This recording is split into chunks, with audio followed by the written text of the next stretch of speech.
Hey, welcome to the Happy Rant podcast. I am Ted Cluck, joined as always by my good friend and partner in radio, Ronald J. Martin. And Big R, it's just the two of us today. It's like the old reformatory days, baby, hearkening back to a simpler time in television and internet media. Back when you and I were living the dream in the Manhattan of East Central Indiana, Fort Wayne. Those were some magical years. But, baby, this is a magical year in that I'm sitting here in my studio just overwhelmed by the powerful smell of leather. And I'm looking over my shoulder at this bag that I got to be honest with you, baby. Like, for the last couple of weeks, I've been trying to be the kind of man who's worthy of this bag. You know what I mean? It's a hard place to get to, and you're probably even afraid to take it out of the house at this point. Maybe it's out of the house. I've been taking it to work. Right. I feel like it just doesn't. You really haven't formed yourself around it yet, have you? Is that what it is? It's the kind of bag. You know what? It makes me better. I feel like it makes me better as a person. It's the one bag to which nobody can say you're better than that. That's it, man. That's it. So I'm trying to live up to the grandeur of this bag, and I'm of course talking about the great company Saddleback Leather, with whom we have a business relationship now, Ronald. And before I get into the parameters, the ins and outs of that relationship, I want you to talk to me about some of the Saddleback products that you're enjoying. Yeah, so I think I have. What was the name of your bag? Because I think I have the same bag. Dude, it's called the Flight Bag. Yeah, which was kind of an homage to my pops because my dad was a pilot for many, many years. I didn't know that. Yeah, this reminds me of the original Big T. And so I got the Flight Bag I got it like about a year and a half ago when they first announced it, and they had a deal on it. So I was able to pay only, I think, $4,500 there you go. Wow, $5,100. You only had to take 2 extra mortgages out on your house there in Ashland. Exactly. Yeah, no, that's good. And then I got another. I got like a smaller version of it, which is really great because it's lighter and I can fit in just like my phone, my charger, and a couple of other things like a notepad kind of a thing. There you go, baby. And then Big M. We got her like the what did we get you? Which one did we order for you? It was like so it's like the leather chestnut backpack, and dude, this piece is beauteous, man. Just beautiful. I mean, I can almost smell it right now, and it's like in a closet halfway across the room. Dude, right, man. Like I walk into my hallway at work, and literally, like no exag, I can smell this thing from down the hall. Absolutely, and it just makes man. It makes my heart leap with joy, baby. So yeah, it's not Union College, man. It's like Saddleback College. It's Saddleback University at this point. Like they're just taking over. But baby, I want to tell our listeners about a special offer that they can get through Saddleback. So if they visit saddlebackleather.com/happyrant.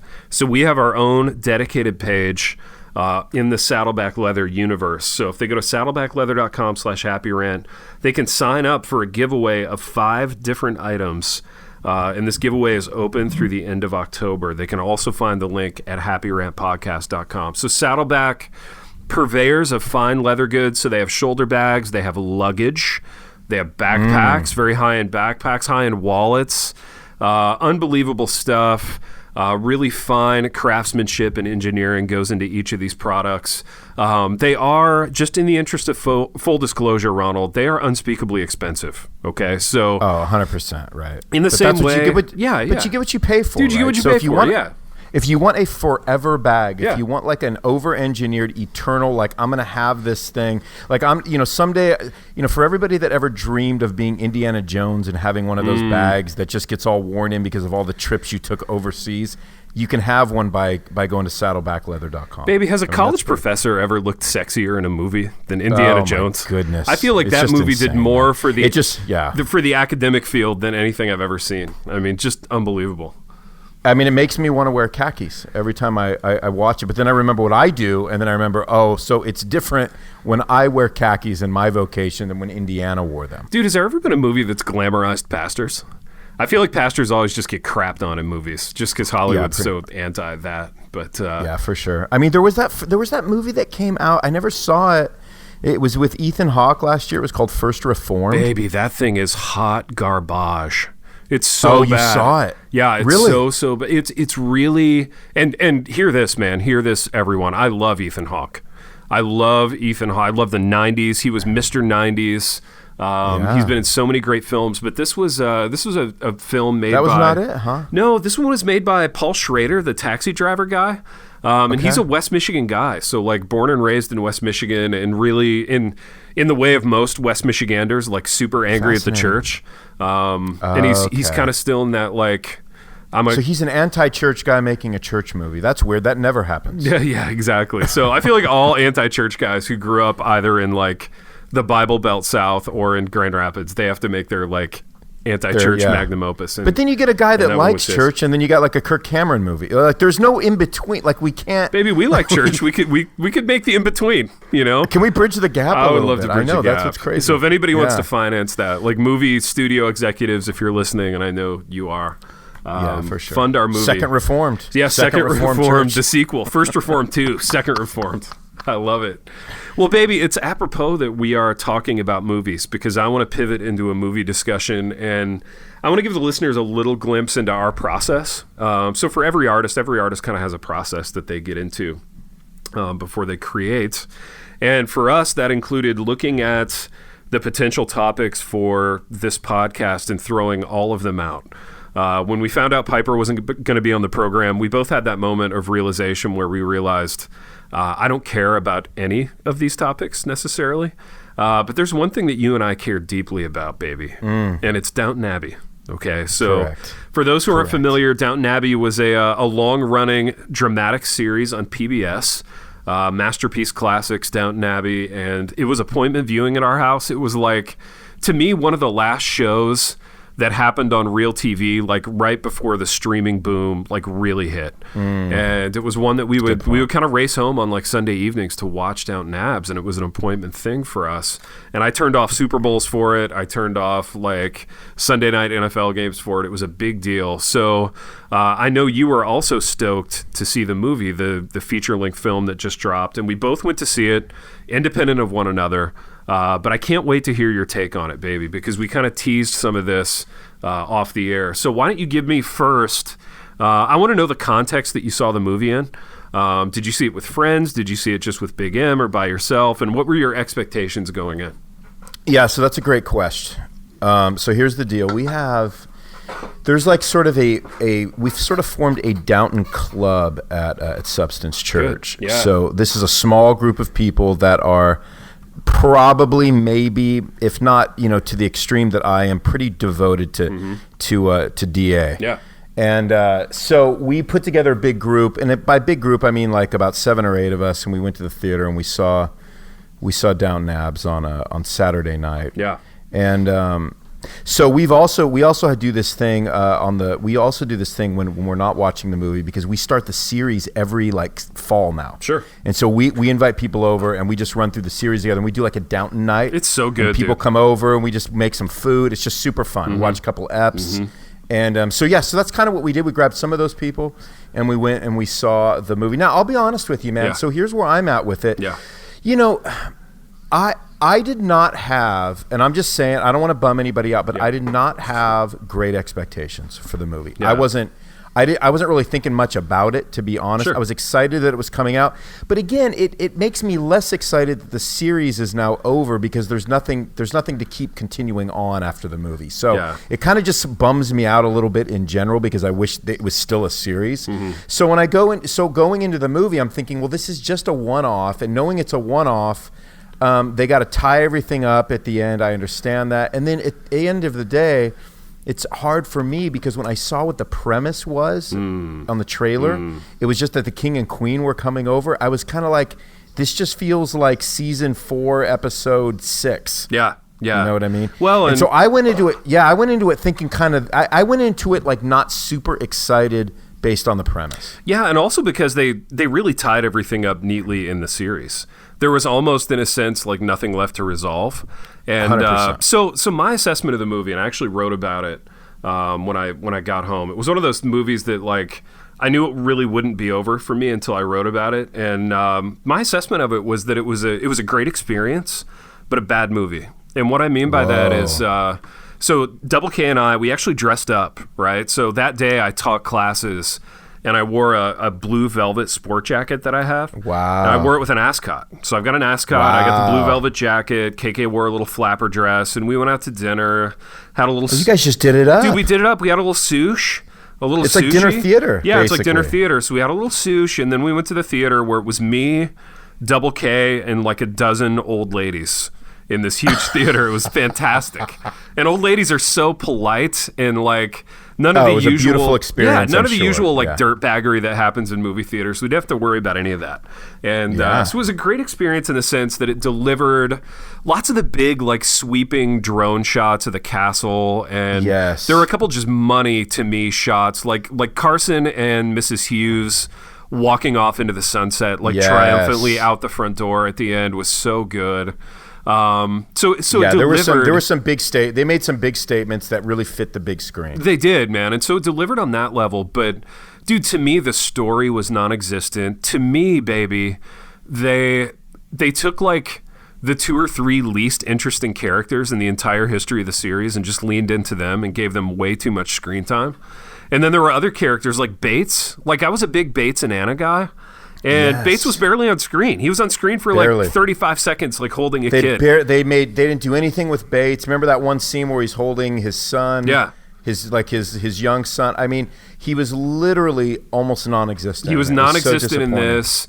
And so they took this incredible big ensemble cast that we had grown to know and love, and they pivoted away from that, and they introduced like 6 new people that nobody cares about. You know what I mean? So like the whole royal family thing was a big deal. There was the cousin from like parts unknown with all the money who came back, and it was kind of the typical like, are we going to get a piece of the action inheritance-wise? Which I feel was that was sort of the driving moment in at least half the episodes in the regular it was series. Baby, and here was so strange. I wanted to ask you about that because where did that that felt like so like just off the beaten path. Yeah, dude, it was so strange to me. It had like I barely still even understand what was happening with that. Baby, so I want to run a scenario by you. This is the storyline that I feel like they should have leaned into hard. And I feel like it would have been beautiful and elegant and meaningful for people, but they did nothing with it. And it's as follows. So remember Thomas Barrow, the kind of dirtbaggy, skeevy, butler guy who took over for Carson at the very end, because the implication at the very end of the series was that Carson was like having tremors, having health issues. And so Thomas stepped in to become the butler of Downton, which was a huge deal. It was big. Now, to me, it would have made all the sense in the world to make the movie about whether or not Thomas can like succeed in filling the shoes of Carson. Carson was this legend in the industry, this legend at Downton, ran the place with an iron fist, was amazing. I'm a huge Carson guy, by the way. Love Carson. But Barrow, man, they did they just instead, they did the kind of yawn, check your watch, the typical 2019 gay guy thing where like a gay guy can only ever be a gay guy in the movie. Like he can't have like a real vibrant storyline that has anything to do with anything else. So they just gave Barrow like 20 minutes where he was like, being a gay guy. And that was all they gave him. But to me, that would have been the most interesting storyline in the whole thing. It would have been absolutely fascinating. I think you're onto something with that. I think the pressure, obviously the pressure was we got to bring Carson back in. Mm-hmm. So the pressure was like, how do we now that Carson's retired, how do we bring him back into the story, because he's one of the most popular characters, and we got to bring him back in.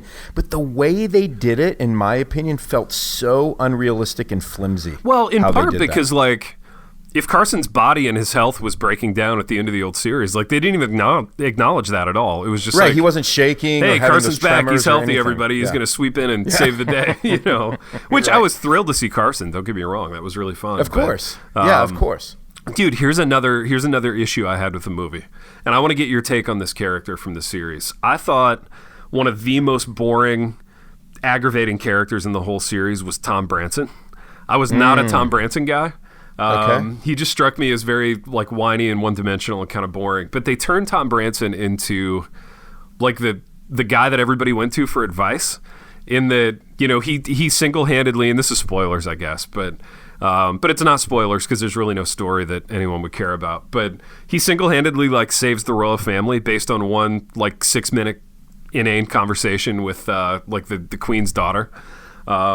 Right. Yeah. So Tom Branson's just walking around like spitting wisdom through the movie, and which is kind of what he did during the series. I mean, really, that was his role in the series. That ended up becoming his role. It kind of became his role, but it was always really one-dimensional. It was always really like you never really bought it, or at least I never really bought it. Were you a Branson guy during the series? I mean, I probably liked him more than you did, but I'll tell you what, I was fascinated that he became one of the main characters because early on you would have never guessed that in 1,000 years. You know what I mean? Like so whether you love him or hate him, it's kind of fascinating that that the writer just sort of put him in the mix. You know what I mean? And again, all that stuff with Sybil and Matthew dying in the series. I mean, that obviously changed the game of the whole series. Dude, totally. They're like, we got to elevate Branson. You know, it's next man up. We got to take a reliever and make him a starter. You know. We gotta bring him out of the bullpen and put him into the rotation. Pretty much. I mean, that's exactly what happened too. Yep. It was weird because Branson as the chauffeur, I mean, there was nothing about his character that felt like he was going to emerge as sort of one of the main stars. Yeah. I mean, arguably, like him and Mary are the two main stars were the two main stars of the series. Dude, which is crazy because I feel like Mary totally deserves it. I feel like Mary was fascinating. Sort of the villainous. Dude, she was villainous, but she was so complex and layered and multidimensional. Yes. Whereas I feel like Branson was the opposite of all those things. Branson was, And Sybil really was too. Like Sybil was super boring. I liked her. Again, like likable character, but really one-dimensional, super boring. I honestly felt that way about, I know this is blasphemous, I felt that way about Matthew. Dude, okay, so I'm glad you said that. I totally felt that way the first time through. But as we've been rewatching the series, my appreciation of Matthew has grown. It's grown? Yeah, because I feel like there's a lot of him kind of swimming upstream in those early episodes and him kind of finding this balance between not selling out, okay? So like not selling out all of his idealism and his beliefs, but also really kind of growing to love and embrace the Downton Abbey lifestyle. Yes. And I feel like that complexity in Matthew was something I kind of missed the first time around. And, you know, just him going to war, him almost getting blown up. You know, because it's so funny because you forget. That's so interesting because I the first time through I really disliked season 2, the war season.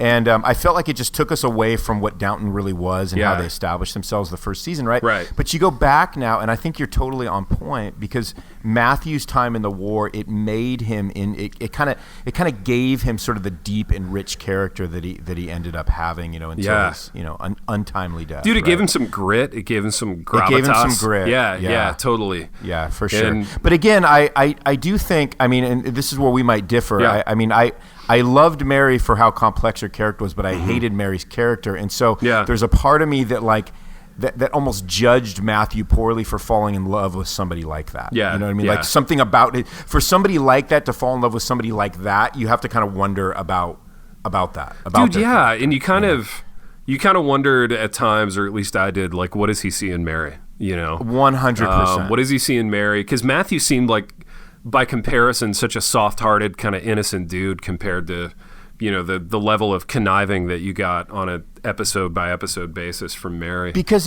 absolutely. And in fact, like if you really look at Matthew's character and Mary's character, if you just put them each in their own room, like you would never put them together.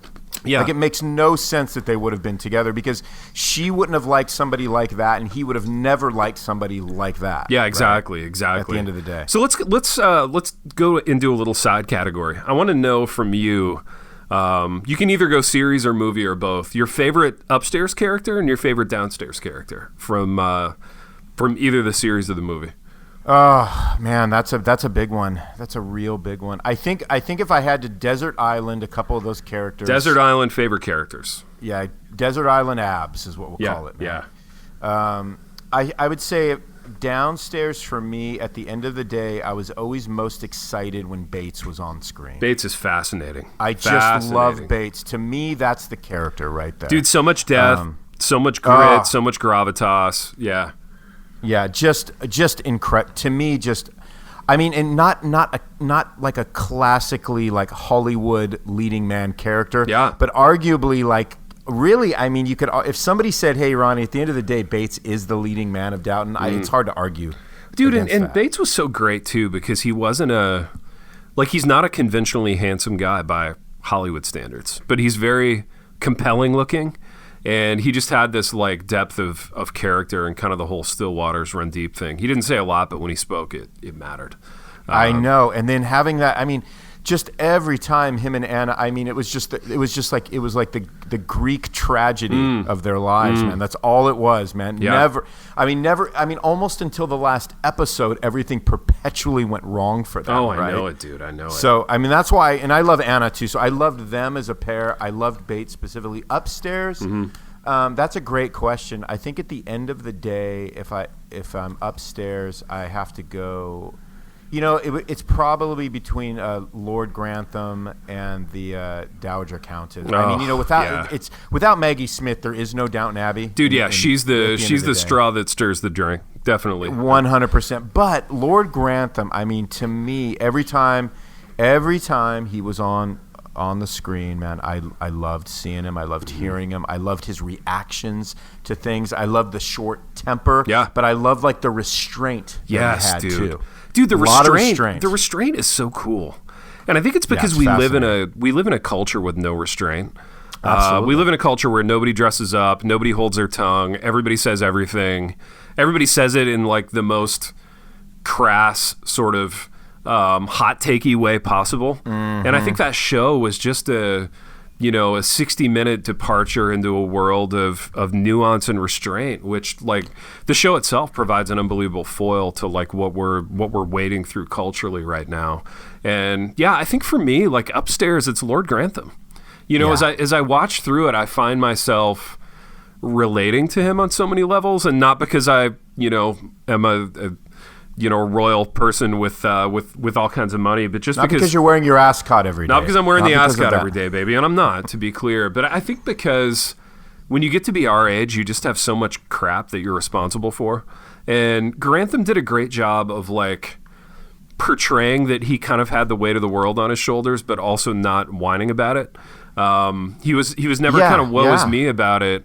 And he problem solved really well, but he was real and vulnerable too in that, and he had his moments of like, moral failure, for sure. Yeah, no, for sure. But I'll tell you what I loved about him was like there was always these like what would Lord Grantham do moments, and like Lord Grantham is a guy that makes every man a better man. Yeah, you know what I mean? No, I think so. So to even like. To even have like situations, if you watch the show as much as we do, right? There's like situations that come up in your life. And I don't know if you've ever had one of those moments where you think, dude, I wonder how he would react to this. And then you try to react the way Lord Grantham would react. Dude, totally. Yeah. Like he gets some horrible bit of bad news. And like, I know what my knee-jerk reaction is in those moments. Yeah. But yeah, every once in a while I'm like, I wonder how Lord Grantham would play this, Yeah, LGD. WWLGD. We need to get those bracelets printed, man. Some little rubber bracelets. I love it. Absolutely. Favorite downstairs character for me, this is well documented, Mrs. Patmore. I love me some Mrs. Patmore. She's an angel to me. And Ronald, I got to tell you, they did something in the movie that I got really momentarily excited about, and then they dropped it. Do you remember the scene where Mrs. Patmore goes to the market to pick up the groceries for the dinner that they're preparing for the royals? And she walks in and she starts to have this banter with this guy who's like age appropriate. He's in the same like looks league as Mrs. Patmore. I'm a big believer in leagues and the league system. I know you are too. Like, so they're in the same league. He's age appropriate. He seems really nice, and he seems like he's kind of showing off for her a little bit. And he's kind of trying to woo Mrs. Patmore, and I got so excited. Like, you kind of thought there was something going on. There was something going on. Yeah, there, dude. man. So I was like, finally, they're going to let Mrs. Patmore find love, and it's going to be so exciting and so satisfying for me. And then they just dropped it. And I think you bring up a good point with that, and I'm with you. I love Mrs. Patmore. Yeah, man. I mean, definitely one of the highlight characters. Totally. I think the problem with the movie in general was they had a few of those moments that had to get dropped because they obviously didn't have the time to develop that storyline because it's only one movie instead of like season 8 or whatever. Yeah. And so I think that was part of the disappointment is that as much as they tied everything up at the end of the series, there were things like Mrs. Patmore that technically weren't tied up. Yeah. Yeah. You know what I mean? Yeah, they just didn't do anything with it. Yeah. So right. So I mean, I don't know, should they have spent the movie tying up more of those storylines? But then, you know, at the end of the day, Mrs. Patmore is not the most popular character, so they have to go after that. Totally. And dude, and maybe at the end of the day, Barrow isn't the most popular character either. But I just think it would have been the most interesting storyline to have him trying to be the next Carson, and maybe having Carson come alongside him in sort of a Rocky kind of Creed partnership in that he's kind of training him, and it almost becomes a sports movie at that point. It would have been amazing. But I kind of wanted to see Barrow crush it. I wanted to see him triumph and do a good job. Because they kind of put him in a situation where they had to bring Carson back. Yeah. And he kind of backed out, and then he had sort of the whole love affair thing happen. Yeah. And so you really didn't get anything out of it. And I just felt like, man, whatever it was, like the writing, it just felt like they didn't know who to emphasize. Yeah. They didn't know like what storyline they needed to bring out the most. Yeah. And it just lacked so much focus to me. Totally. Now, what they did do well, I thought, was the last 15 minutes. 100%. So This is what I told my group, because they asked me, and they're all loving it. And I'm like, you know what? I'm like, I don't want to be the downer right now. Yeah. I said, but I go, it sounds like to me, it was kind of a mediocre episode. Yeah. Of just a regular episode at some point in the season. And I said the other thing about it is there was no emotion.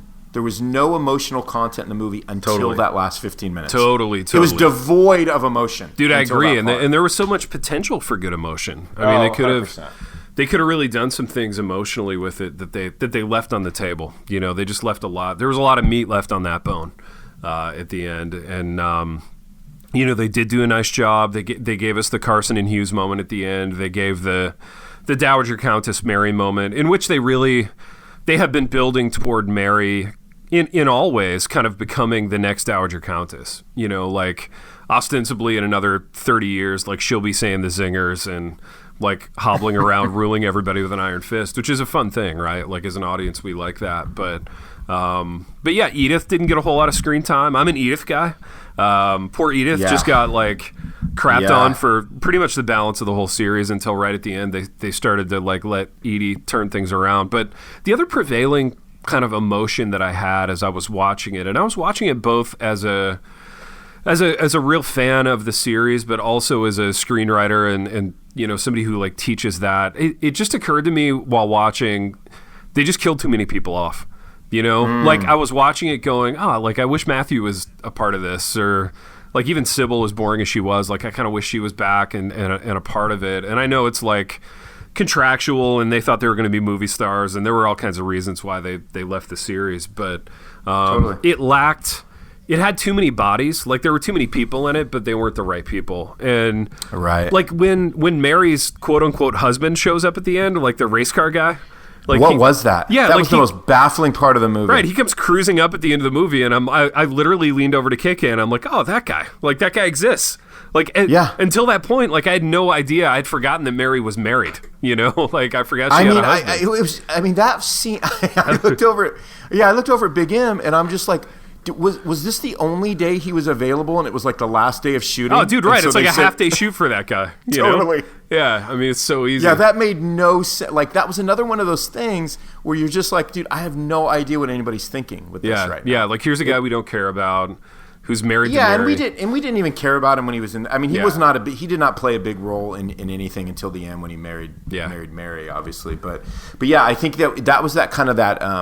There was that sense of disconnect all the way through that. Yeah, where you just.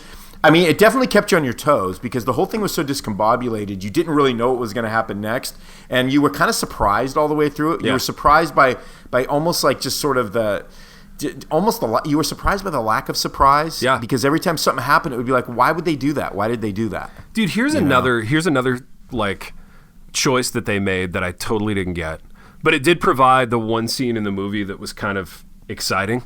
But it was a totally it was almost like a screwball 80s comedy scene. It was the whole Mr. Mosley thing.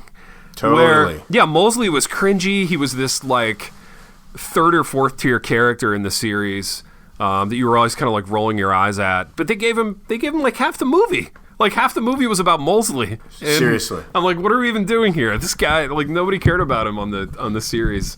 And he kind of does that cringy, like, screwball 80s comedy moment where he's serving dinner. And, yeah, it was just weird, man. I didn't hate that scene, but it was just a weird moment. No, I know, but it felt, like, wasted to me because... But I was talking to somebody about this, and it was like when they have to make like a feature length of something like that, I feel like what they do is they take everybody's character and they make them the most exaggerated version of themselves. So like the Dowager Countess, her entire dialogue was just one-liners. Yeah. You know, dropping those like funny, sarcastic, outrageous one-liners. Molesley, who is just kind of this goofy guy that's all fingers and thumbs. That's all that, like, they just completely exaggerate that. Yeah. You know, you get Tom Branson, who's like the real level-headed guy. Yeah. All he's doing is dropping wisdom. Dude, it's caricatures. Like they went with these caricatures. Flat, one-dimensional caricatures for the movie when what made the series so brilliant was the opposite, right? So in the series you had these really sort of impeccably drawn characters with multi-dimensions, and like Barrow being the great example of that, right? So he starts out as kind of this villainous dirtbag, and then by the end of the series he's sympathetic. And there were all kinds of characters like that. I think Mary had the opposite arc. Like Mary started out very dirtbag and villainous, and then as the series went on, you were kind of like more on board with her. Like I think you started to appreciate everything she had to deal with, and you saw that she was kind of a mashup of the good qualities of her dad and the Dowager Countess. No, she was, and that, I mean, I think that's a good point. What's interesting about Mary is they had nothing to villainize her with in the movie. Yeah. So she was completely vanilla. She was all the way through. Yeah, she was vanilla, and really like her only function was to sort of trail Branson. Because remember, you had that whole thing like, oh, is Branson is he going to try to bomb the royal family or do some some goofy like protest move? Which again was totally like, what do you? That was Barrow like that. I mean, that was Branson like 10 years ago, dude. Right, but Branson had already like dealt with all that stuff. You know what I mean? Right. Branson was no longer like the angry college sophomore that he was. Yeah, the revolutionary. No, I mean he was a middle-aged guy with kids and a level head by that point. But yeah, he's not the guy that's going to like kneel during the national anthem. You know, and they put him into that total situation. Oh, I love it. Crazy. Man. I love it. Thoroughly enjoyed it, though. Like, even though it was bad, I thoroughly enjoyed it. It was sort of like, did you ever watch wrestling as a kid? Do you ever go through, like, a wrestling phase? I never did, man. I never did. Yeah, I equated it to, like, there's this wrestler, the Nature Boy Ric Flair, who was a huge star in, like, the 80s and a little bit of the 90s. But for the last decade, even though Ric Flair is, like, 70... they still put a robe on him once a year, and they like trot him out, and they bring him down the aisle, and they let him quote unquote wrestle a match that goes like a minute and a half, and he does like one thing, and then it's over. But everybody loves it because it's Ric Flair, and you get to see him in the costume, and you get to see him say his like signature line, and that's what this movie was. I think it was just like one more chance to see everybody in the costumes and do their lines. And dude, the Downton Abbey movie, to me, it could have been 2.5 hours of just Carson and Hughes living their lives. I would watch that. 100%. Dude, I would watch them like tending their garden and walking to the market. Literally doing nothing. Literally doing nothing. Like I want to see what their evenings look like. Like what's an evening like for Carson and Hughes? You know, are they reminiscing? Are they talking about like the old days at Downton, or you know? There's no television. They're not watching. There's no Downton TV. Abbey. They're reading, or they're like they're not watching Masterpiece Classics. Dude, man. I know. So I was kind of hoping in the movie theater they would drop the whole. Remember the Laura Linney intro? Oh, I love the Laura. It's not Downton until I see Laura. Dude, I know it. And this is Masterpiece Classics. I know, and I so wished that they would have like just dropped that onto the beginning, but they didn't. I talked to somebody. So this is interesting, man. I want to get your take on this. Yeah. I talked to somebody who was a couple people actually who are convinced that they left it wide open for Downton feature film number 2. Yeah, I think so, man. I they're not wrong. Like, I mean, I think there just wasn't. And it's crushed it at the box office too. It's done really well. Yeah, dude. I mean, so many people love the thing. So, yeah, it wouldn't surprise me if they did another one, honestly. And they could kind of keep unraveling the ball of yarn that is Mary's character and what becomes of Downton. And the really interesting thing about a context like Downton. And they did a wise thing by leaning into this during the series even, was just the whole motif of what happens to this as the world gets more modern. And as more people get more at odds with like the divide between rich and poor and the whole like quote unquote, we would call it social justice thing. I don't know what they which was called it always back the then, theme going through it. It was kind of Always the theme. It was like the world's changing. You know, I remember when they got their first like phone, when they got their first radio, right? So they're getting all wigged out by this technology. Electricity. Yeah, cars. Like when Matthew rolled up in the car for the first time, it was a huge deal. Yeah. So I think they could keep going with that. I mean, they could just keep walking that out. How do we though? Here's my problem. My question though, man, is how do we have Downton without Maggie Smith? And they set that one up pretty badly for her continuing. Dude, they did. You know? Yeah. And she must have made it clear, like, I don't want to do it. Like, this is it. Yeah, I'm not done. doing another one of these. And yeah, for sure. Yeah, I don't know. Yeah, they set that. They were clear on that. But I mean, I don't know how. I mean, she is like central to almost every scene and almost every character she plays. Yeah. I mean, that's how important her character is where everybody else's character almost needs her character to be who they are. Yeah, she was such a force. It was almost like the Bulls when Jordan retired for a minute the first time, and like you would watch the Bulls and you'd see them in their red jerseys and you go, well, technically that's the Bulls, but like, where's Jordan? You know? Yeah, and even I know enough about that to know that. Yeah, right? so it's like you're not watching a Bulls game when Jordan's off playing baseball. You're watching something else. So right. So yeah, I don't know. It's going to be tough. Yeah, I don't know how they replaced that sizzle. You know, she was just such then you got Mrs. I'm sorry, you got Isabel. Yeah. You got Cousin Isabel. So what is Cousin Isabel without the Dowager Countess? You know, dude. Now, I mean? Cousin Isabel. How does that Isabel, even work? She's brilliant.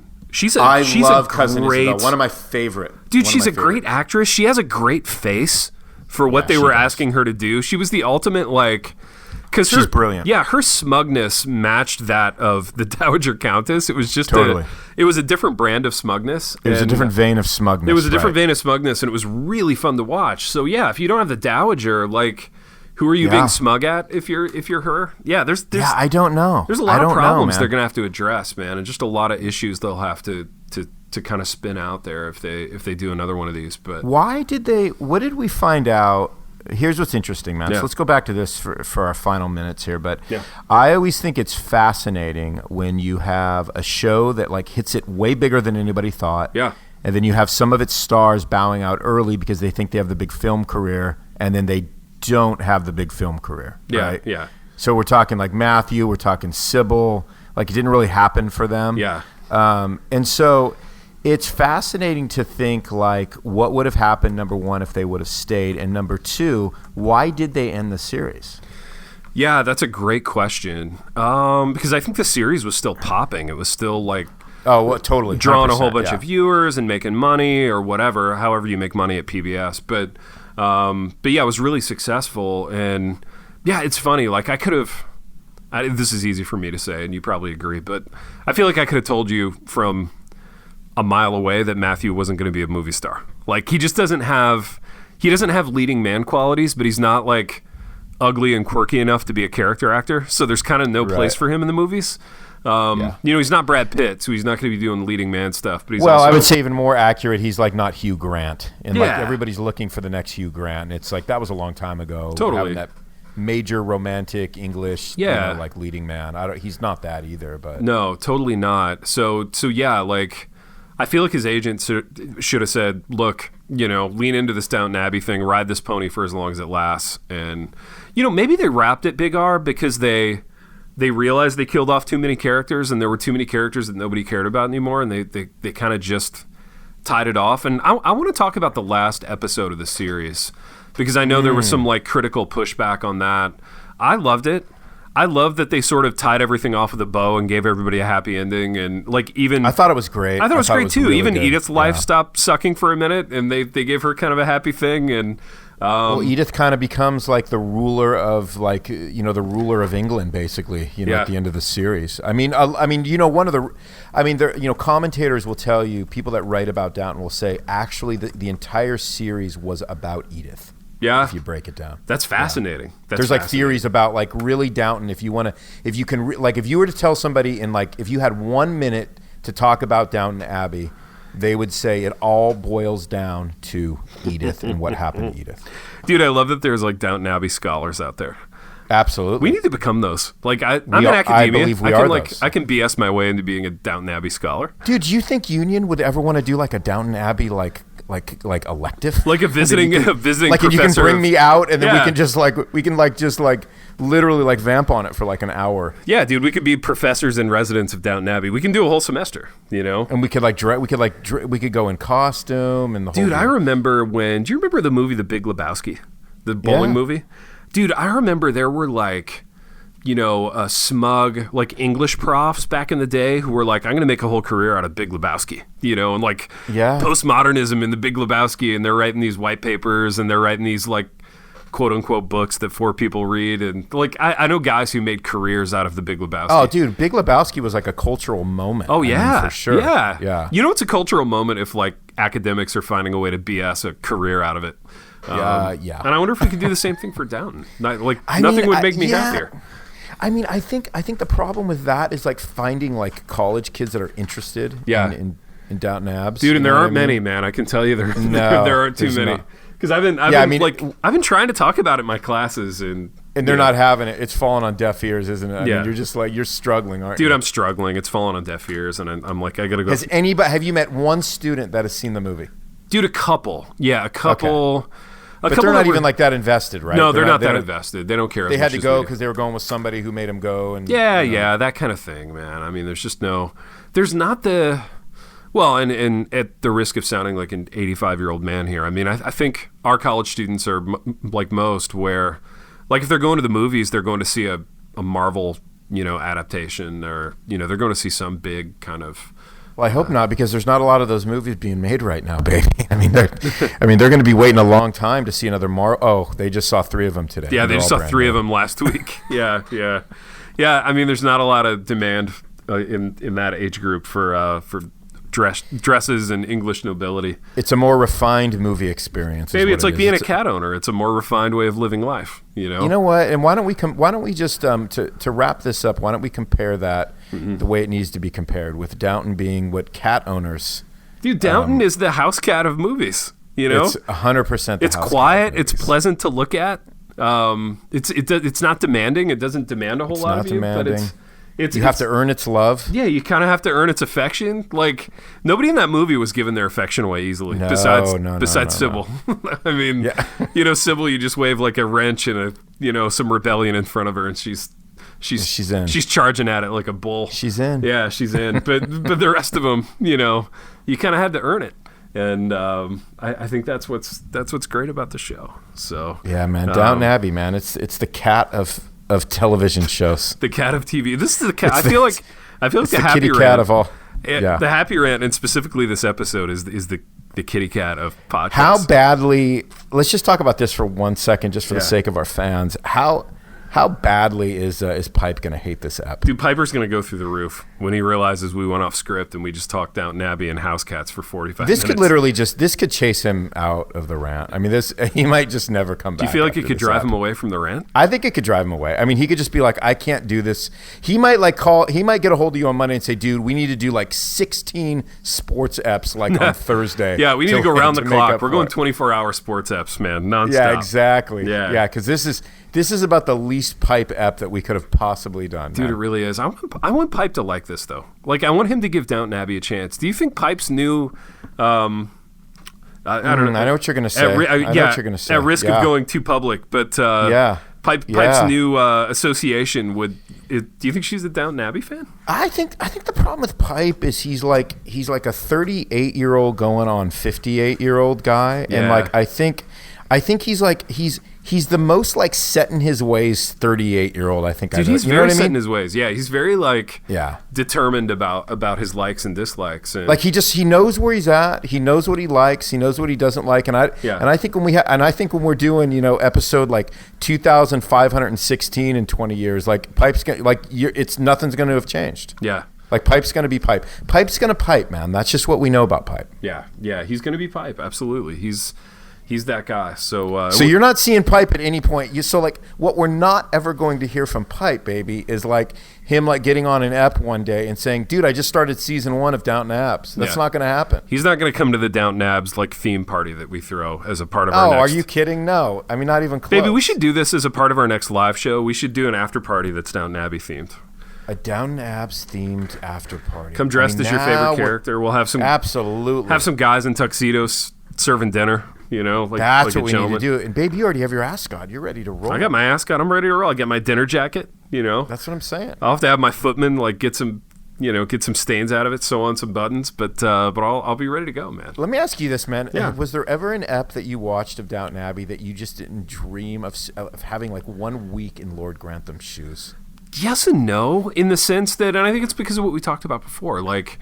Yes, on the level of, you look at all the opulence and all the kind of, just to have an experiential moment. Just to have the experiential moment of what would a day in this kind of context look like? But then realizing, wait a minute, I do have that experience because, and this is not unique, right? But I've got 2 kids who I'm constantly problem solving for, and I'm their sounding board on stuff, and I got a wife, and same deal, just regular married couple stuff of talking about work and conflicts and interpersonal things that are happening with each of us, and then you realize I am living that lifestyle, just minus the money and the fame and the opulence that Lord Grantham gets to enjoy each day.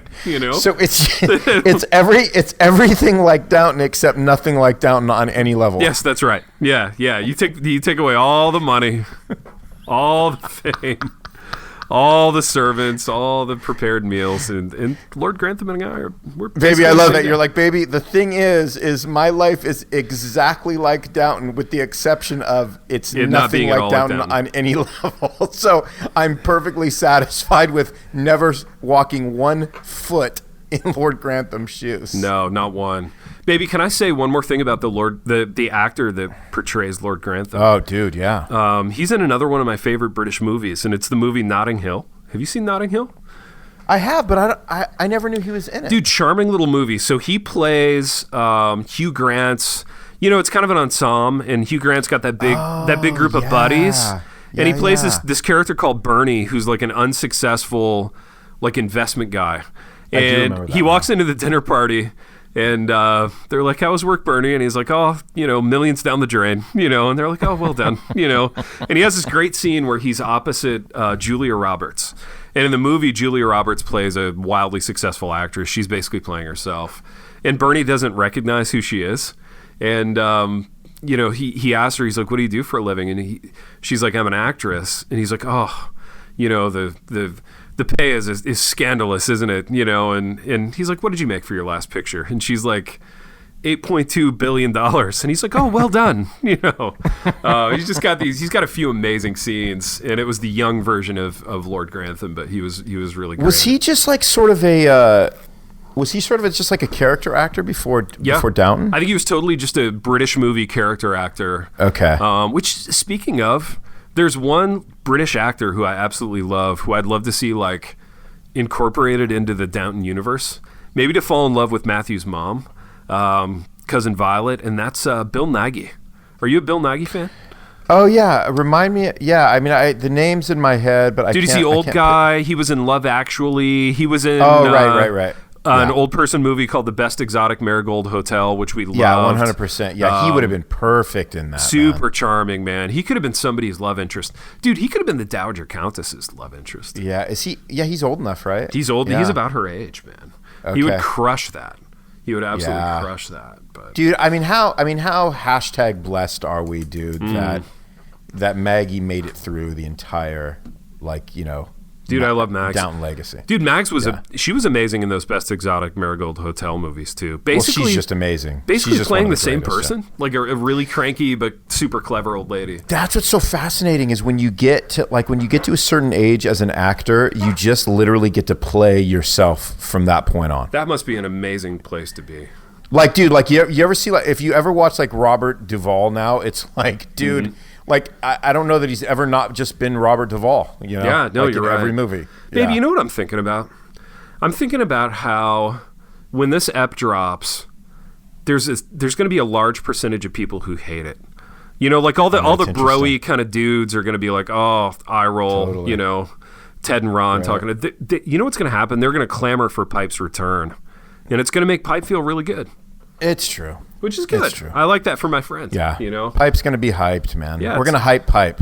Well, just, by nature of doing this, X number of people are going to hate it, and therefore we're going to... Do you think... How many people do you think are going to make it up to this point of us even talking about whether they're going to make it up to this point? Yeah, I mean, I kind of want to move this to the beginning. And if Resonate Recordings actually listen to the episodes, we could have them move this up to the top. But the problem is they're not even going to want to get to the end. They're not going to get to the end. I think only. And I think you still got to pump Dwell Bible app too. By the way, yeah, I do, man. I'm going to do that quickly, and then I got to hop. But yeah, I don't know that a lot of people who are non-Downton people are going to make it this far. But Big R, I want to thank everybody for making it this far. So if you've listened through the entirety of the program and you enjoy Downton Abbey, we want to thank you for being a part of this discussion.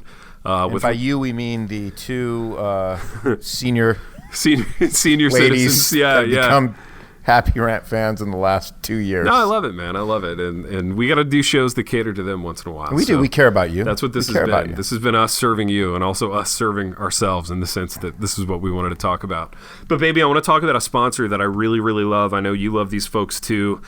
They do great media work in the area of like audio Bible reading. So it's the Dwell Bible app. We have worked with Dwell in the past. We're in a current long-term relationship with Dwell.